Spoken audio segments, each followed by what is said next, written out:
Looking for new worship songs to incorporate into your Sunday morning gatherings can sometimes feel like a daunting task because there's so much great material out there and so many different places to look. So here are 5 tips based on how I go about looking for new songs to incorporate into Sunday and how I choose them. Hi, I'm Dave Dolphin at practicalworshipblog.com, sharing ideas, tips, and practical advice for the everyday worship leader. And on this channel, we have weekly videos that help you lead a worship band and be a leader of people. So if you haven't already, consider subscribing so you don't miss the next one. When it comes to finding and choosing the songs that I'll include into a Sunday morning worship set, the main part of my methodology, that main thrust that drives all those decisions, is I'm looking for trends. I'm looking for signs that this song is starting to show signs of connecting with other people. Because if it's resonating with other people, then chances are good that it's going to resonate with our church as well. But it's not about doing what's popular just because it's popular. It's actually based on the assumption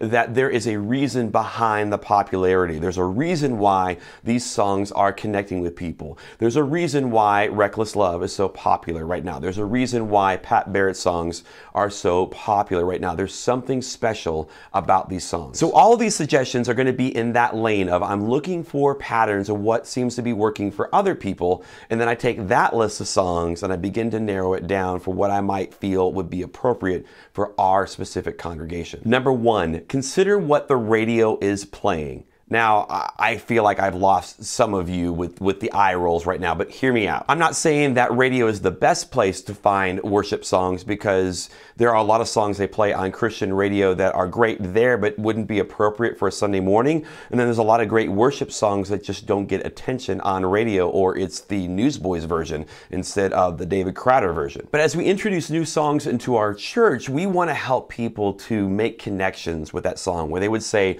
that they own that song. It's their song. And how you do that is with repetition, because as they hear it more and more, they become more familiar with it. So if I've got 2 songs that I'm considering and they're the same in quality and they're the same in purpose and they're the same in style and theology, all those things, everything's pretty much the same except one song is being played on the radio and one song is not, I might choose that song that's being played on the radio because it's going to help people to connect with it faster. All those additional hearings of it, the exposure of it on the radio throughout the week. Now, it is a double-edged sword, because all that additional exposure on the radio also means that they can grow tired of that song a lot quicker, because not only are they hearing it on Sundays, but they're hearing it a lot throughout the week as well. Number 2, consider what is popular on Spotify. These streaming apps like Spotify and Apple Music have a lot of great indicators of what songs are resonating with people and what is popular.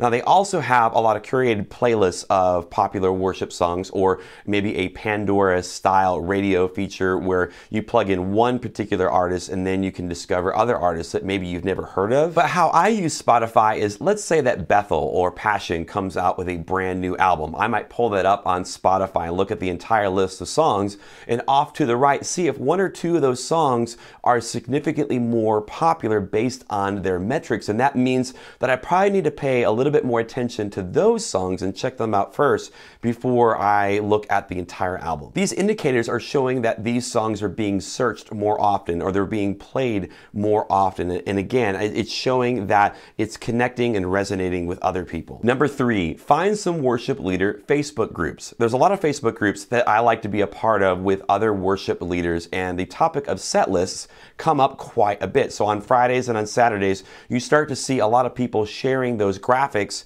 of what their churches are doing for that weekend. I like to thumb through these every now and then because, again, I'm looking for trends. If I see a particular song popping up over and over on different graphics and week to week, then that's probably a song that I need to check out. And seeing someone else's set list helps you to see how and where people are using these songs, because some songs are good openers, some songs are good closers. So seeing that set list graphic helps you not only to find new songs, but also also how to use them in your sets. Number 4, find other services to watch online. Try to find 1 or 2 other services, other churches that are posting their content online and watch those for ideas. Now, this can feel like drinking from a fire hose in a hurry if you try to watch everything. So I would spend some time on the front end doing some research of churches that seem to match your style the best, and then just sticking with those 1 or 2 churches. Some of the services that I like to watch is Church on the Move in the Tulsa, Oklahoma area. Now, if you are even remotely familiar with this channel, that shouldn't shock you at all.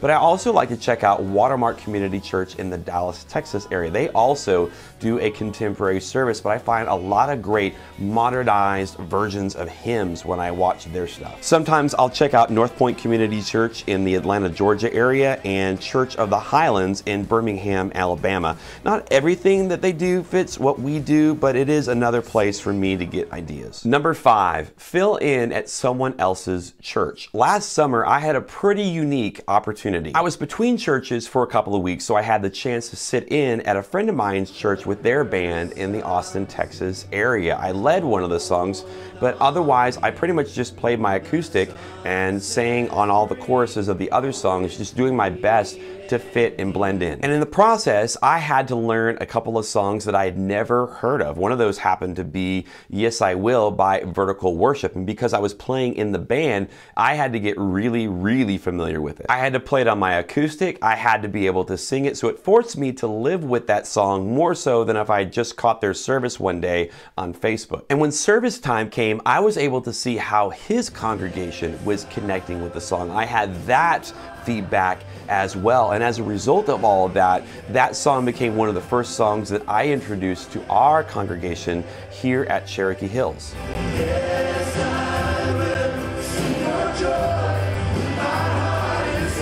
Now, for many of us, we're leading worship every single Sunday morning, so that might not be feasible, but maybe you don't have a Sunday night service and someone else does. You can go play there. Or maybe someone you know leads worship at a mission throughout the week. You can go there. Or maybe you play with the youth band on Wednesday night. Look for those opportunities. For more videos just like this one, consider subscribing to the channel. That way you're notified when new videos are added every single week. And for more advice from me personally, there's a small little ebook called 20 Things I Wish I Knew 20 Years Ago. It's the advice that I've learned over the last 20 years of doing music ministry, and you can download it right now for free at practicalworshipblog.com.